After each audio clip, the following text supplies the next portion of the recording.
আগে তুমি শিখে লও প্রথাগত নীতি, পরে কবি সৃষ্টি করো নবছন্দ রীতি। স্বরবৃত্ত, মাত্রাবৃত্ত, অক্ষরবৃত্তটি লিখিবে শুদ্ধ কবিতা, না করিবে ত্রুটি।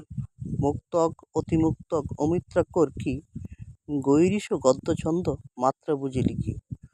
অমিল সমিল সবই অন্ত মিলে কুজে, মাত্রা হিসাব করিয়া নিতে হবে বুঝে। ছন্দের নিয়মে আছে খুঁটিনাটি যত, ব্যাকরণ জেনে বুঝে করিবি আয়ত্ত। না বুঝে করিলে কিছু ফলাফল মন্দ, কবিতায় প্রয়োজন শিল্পগুণী চন্দ।